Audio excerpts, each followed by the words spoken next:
Yo, welcome back to the channel, everyone. Hopefully you guys are having a great rest of your day, start to your day, whatever time it may be. Hopefully you guys are staying cool. It is crazy hot here in Texas.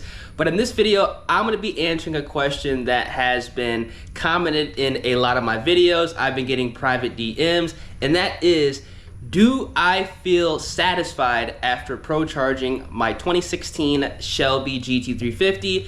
And also, do I feel like I should have bought a Shelby GT500? That's something that I feel like a lot of Shelby owners, especially Shelby owners that prefer to drive manual cars, always ask other people and also ask themselves if they decide to supercharge or turbo a Shelby GT350. If you guys have been watching the channel for some time, y'all already know my answer, but I'm gonna go over what I'm feeling, what I've had to do as far as maintenance with my specific Shelby GT350 to help you guys out and obviously make the smart decision. So if you guys enjoy the content on the channel, feel free, drop a like on the video, subscribe to the channel, turn on those post notifications, and honestly, you can't go wrong with either or, so whichever path you choose, you know, you're gonna be happy. For real. All right, let's get a cold start, man.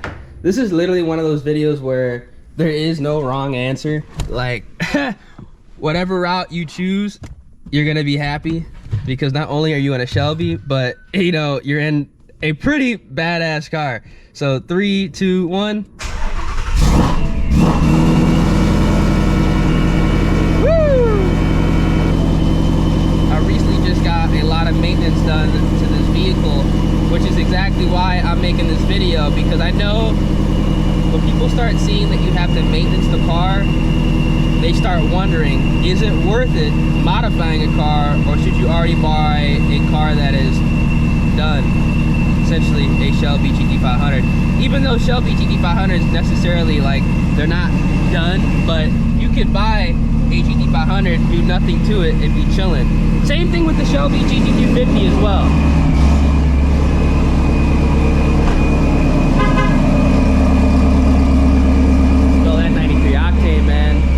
Get this car in E85 very shortly as well. Always check for leaks before I get going.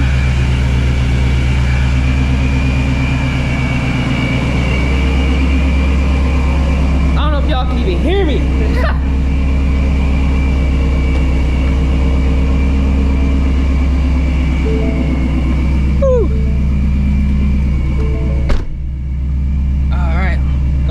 Go ahead and let this car warm up, and then we're gonna pull out for a POV drive. I'm gonna pull up to a spot, discuss, and then, you know, enjoy the vibes.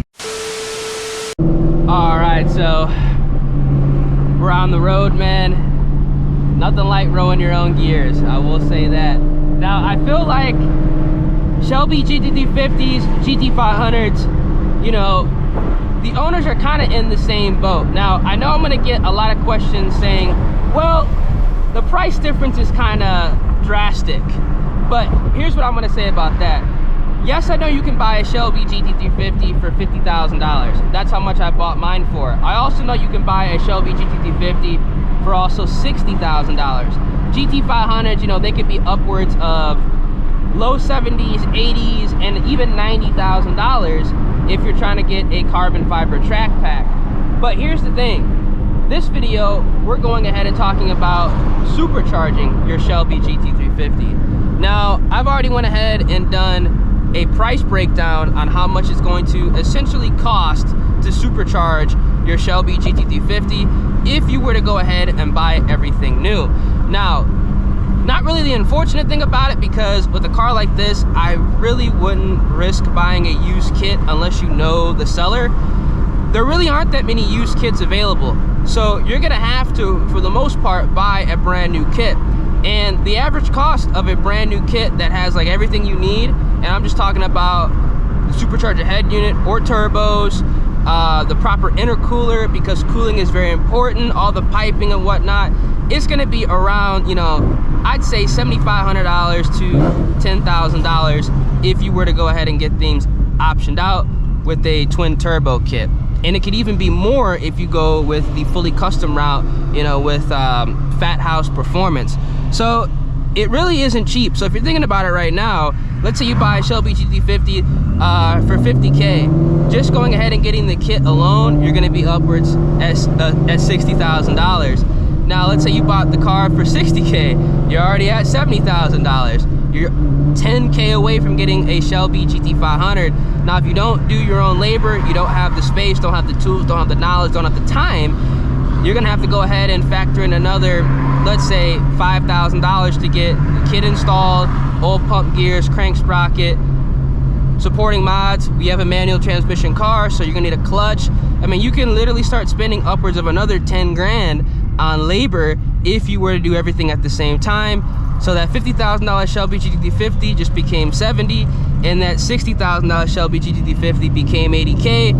You're literally on the door of getting a Shelby GT500. So that's kind of why I'm comparing the two, because in all reality, you know, people who are considering buying a GT350 and boosting it, for the most part, I'm just gonna go on a limb, they can go ahead and afford to get into an $80,000, $85,000 Shelby GT500 if they were already thinking about spending the money on a Shelby GT350 and realistically get similar horsepower gains, you know, right up the box from the default pulley and the stock fuel system. So that's kind of where I'm, you know, basing my assumptions from, because I've already bought the car and already spent the money on, you know, supercharging it. So I know exactly how much this is all going to cost.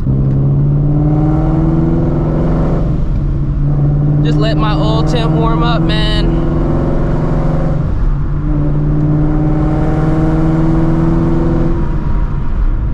Whew.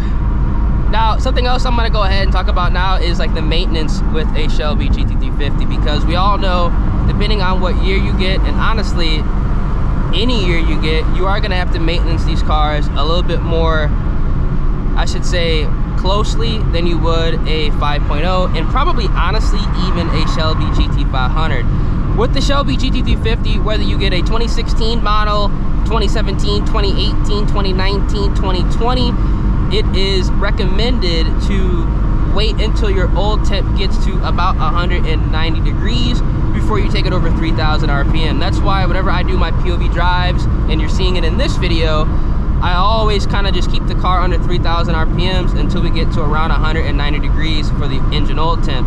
It's at 190 degrees right now, so technically I can go ahead and let it, you know, scream a little bit, but I'm gonna be safe and let it get a little bit warmer than that. Now, something else I want to talk about as far as the maintenance goes is the oil change intervals. Now, this isn't a 5.0. I also have a 2024 Mustang GT that you guys probably saw in the garage. For the Shelby GT350, for me personally, I change my oil every 2,000 miles. Now, the reason I change my oil every 2,000 miles is because when I first bought this car, obviously it being NA, I immediately, quite literally almost immediately, went ahead and got long tube headers installed, a JLT cold air intake, which realistically you don't really need to do. If I was to do it all over again, I would just keep the stock intake. And I also got a tune on E85. Now, for me personally, E85 cars, no matter if it's boosted or NA, I always like to go ahead and change my oil every 2,000 miles. That's just something that I always do. And considering the fact that I've been doing that and I like to go ahead and keep like a rhythm in the system, I change this car's oil every 2,000 miles. That's something that I do recommend every single Shelby GT350 owner to do if they are thinking about boosting their vehicle and obviously going ahead and enjoying it the way it should be enjoyed, which is going to be, you know, revving it out and letting it scream. So keep that in mind if you are thinking about buying a Shelby GT350. I know the manual for some reason says these could be changed like every 10,000 miles. Don't do that, trust me, do not do that. Do not wait 10,000 miles between oil change intervals. You want to change the oil in these cars at least, I would say, every 3,000 miles. I know some people are gonna say in the comment section, no you don't, you can go to 10K, but let's be honest guys, I mean, it's a Shelby GT350. You should be changing your oil realistically when the motor is telling you to change the oil, and at the very least every 3,000 miles. For me, I like to change it every 2,000 miles, you know, just to be on the safer side and keep fresh fluids in the car. Now, what else I've done in this car as far as supercharging it, this is, you know, some options that you don't have to do. I'm actually going to show one of them when I do pull up to a spot. I do have oil pump gears, crank sprocket, and because I have a Procharger Supercharger in the car, I do have the Procharger crank support installed. Now, a lot of people are going to tell you that you don't have to do the oil pump gears and the crank sprocket, but at the same time, I personally would go ahead and do it because there is going to be overlapping labor when you get the Procharger or, you know, whatever type of forced induction installed on your vehicle. Literally, they have to remove a lot of the components to get to the components to install the supercharger or turbos on your car. It's one of those things where since they're already there, why not do it for peace of mind? Now, the labor for installing oil pump gears and crank sprocket, depending on what shop you go to, depending on their hourly rate, you could be spending anywhere between like $2,000 to $2,500 for the labor. But at the same time, it is going to be peace of mind, because let's say you want to go ahead and turn up the boost down the line, you can do so because you already have that labor done, because it is going to be more, because you're going to have to remove the supercharger and then go ahead and install it and then reinstall the supercharger. So you can see how fast things can start to stack up if you don't do it at once. It's one of those things where you should just buy once, cry once, and get it done. And that's why I'm recommending for the maintenance when supercharging or doing any type of forced induction with the Shelby GT350 is to get the oil pump gears and crank sprocket done when you are getting the labor done, or if you're going to be doing it yourself, why not go ahead and save yourself some time? So that's kind of why I recommend getting that done. Very, very, very important.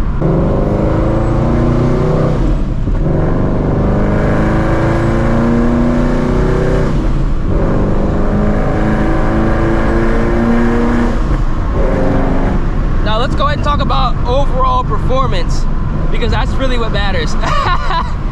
Let's be honest, you're not supercharging a Shelby GT350 to, you know, not necessarily drive it softly. Now, as far as performance goes, you already know, man.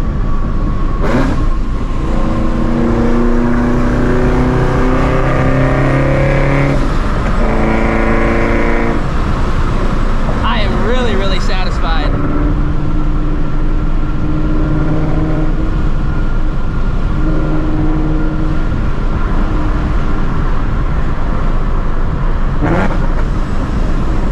I mean, listen to that, man.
It's an on the gas truck. You think that thing is turboed? It could be. This shit is yeah, man. You never know with the trucks in Texas, man. They could be boosted or whatnot. But as far as performance, like I said, I really, really enjoy the car, man. I really do.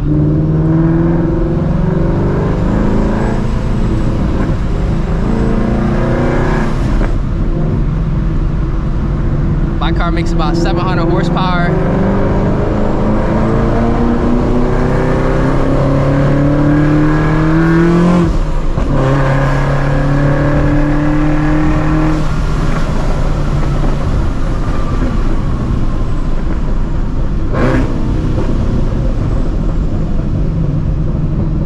Whew, I can't even stretch it out. There's too many cars, but oh my God. My traction control is enabled, obviously. Oh we have a cop right there. Hello, good sir.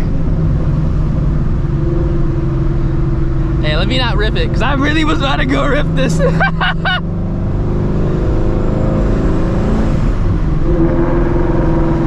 Oh man, just smile, just the smiles per gallon, I'm telling y'all.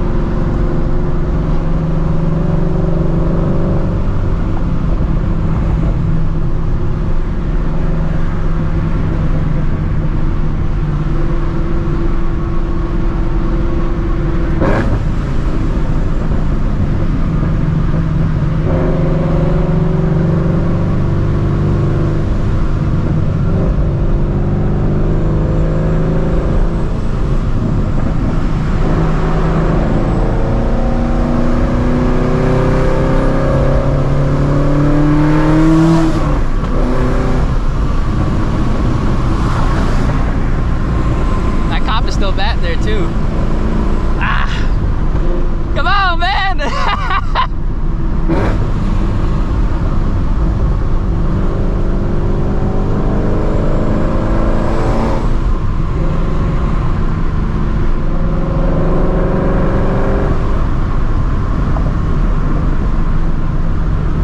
Woo.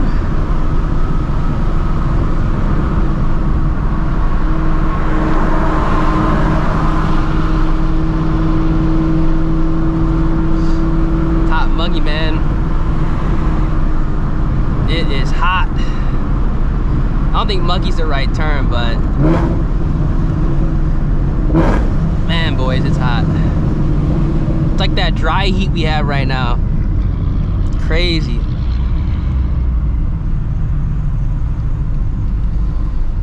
Whew. I'm about to pull up to a spot right now. I think that cop dipped.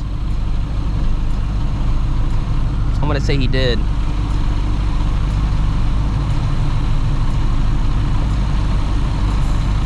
Yeah, homeboy definitely did. We got a Dodge pulling up. Man, he lucky it's like 100+ degrees out here. I don't care what that, oh man, I don't care what that thermometer says. It's hot. I'm burning up through my shirt.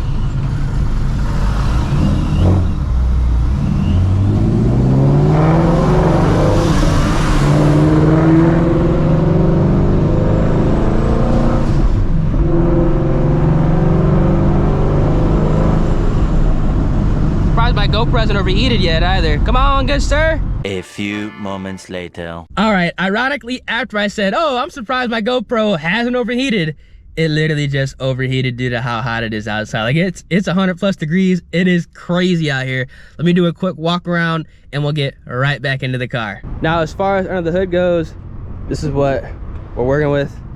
We have a D1SC Procharger. This is an 8-pound pulley, oil catch can. Down here you can see one of the supporting mods. We have the Procharger crank support down there.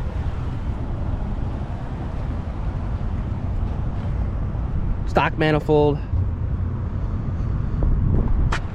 The larger stage 2 intercooler. Obviously you can't see it, but we do have oil pump gears, crank sprocket. We have the IMRC deletes back there, which are very important when supercharging or turboing a vehicle. As far as for tires, we have the stock Michelin Pilot Super Sports, and I am also rocking with Mickey Thompson ET Street SS tires. Same diameter as the stock rears, 305 3519. And yes, you can technically daily drive on that tire because it isn't as insane as like an ET Street R or like a Toyo RR or a Hoosier tire, something like that. But overall, there's a lot going on, but there really isn't a lot going on because this is going to be like the bare bones basic kit that you can option out and get sent to your door. Now, as far as fueling, ID 1050X injectors, and I have the stock fuel pumps because these come with 2 fuel pumps, and you can get 700 horsepower out of that setup, which in my personal opinion is perfect for a street car, something you could take out, drive to the grocery store, like how I literally did, and also have fun, you know, when you want to have fun with the boys. Now, as far as, you know, what can the car keep up with, because obviously nobody wants to spend a lot of money, you know, modifying their vehicle and it can't keep up with anything. You can keep up with stock GT500s, actually beat stock GT500s very easily. You can beat stock C7Zs, Z01s, Hellcats, no problem with a setup like this. 700 horsepower in a Shelby GT350, 700 horsepower in a Gen 2, Gen 3 Mustang. No problem whatsoever, man. Overall, a fantastic setup, and I 110% recommend it if you guys can, you know, catch my drift, because you get the power of a GT500.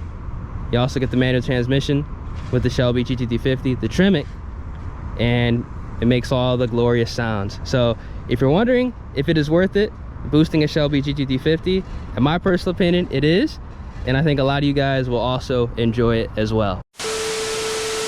All right, let's get out this heat, y'all.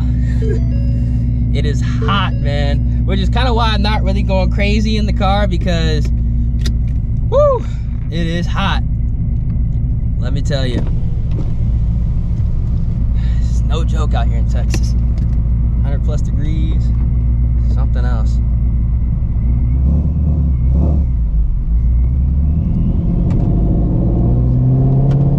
Now, I know I didn't actually mention this, but this car still has the stock clutch. Not the same one from factory.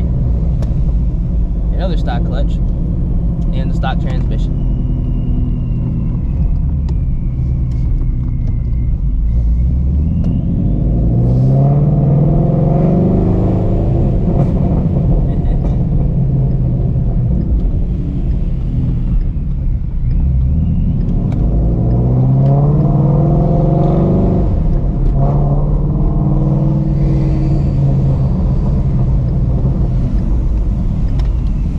Miles per gallon, baby. Just the pops and backfires alone is enough.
Look, man, I bet a GT500 can give you that same satisfaction, but I mean, the 5.2 liter Voodoo boost and a 6-speed manual transmission, man, dude, you can't help but not smile when in the car. Like, you for real can't. I know a lot of people were saying, hey man, you know, leave it an A, don't boost it, get a GT500, boost the S650, which I'm still gonna do, but I just knew that boosted 5.2 was gonna feel like, there is like no other feeling, man. I don't care what anybody says. Like, a lot of people who like to say don't do it,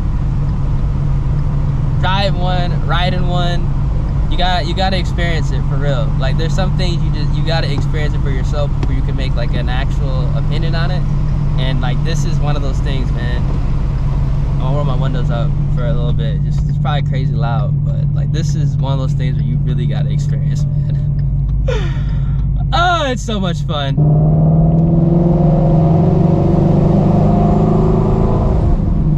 They got a lot of sheriffs out around me right now. I'm about to go back in the house. I'm making a lot of noise.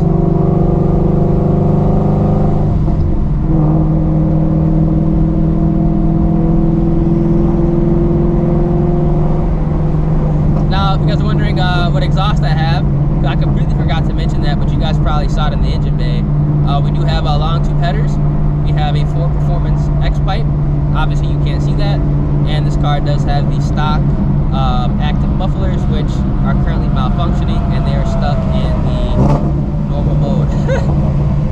But normal mode is literally still loud. Like, it's crazy loud. It's kind of insane when you think about it. Like, when you have long tube headers with Bluetooth cats, there is no normal mode. It's just loud and louder. Like, literally, that's what it is. Loud and louder. Oh man, dude. Just one of those things you gotta just experience. One of those things you gotta experience, y'all.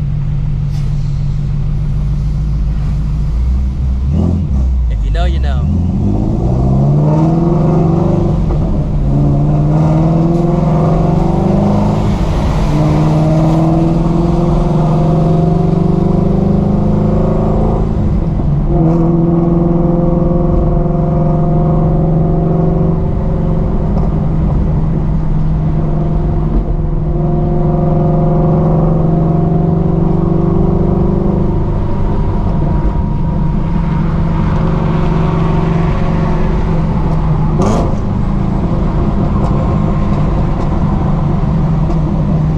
Like the crackles and pops like after every downshift, bro.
We're back at the casa, out the heat. It's crazy out there, but let me know, would you guys rather have a supercharged or a twin turbo Shelby GT350, or would you just go ahead and buy the GT500, keep it stock, or modify it? I'm really curious to see what you guys would do. Now, at the end of the day, you can't go wrong, but I think the real question is, if the S550 GT500s came equipped with, or had the option to be equipped with, a Trimix 6-speed manual transmission, would you guys go ahead and pick that up over a Shelby GT350 and adding a supercharger or a twin turbo setup or nitrous, whatever type of power adder you want to go ahead and experience? So, with all that being said, if you guys enjoy the content on the channel, feel free, drop a like on the video, subscribe to the channel, turn on those post notifications, stay cool out there, stay safe, and I'm gonna catch you guys in the next one, man. Deuces.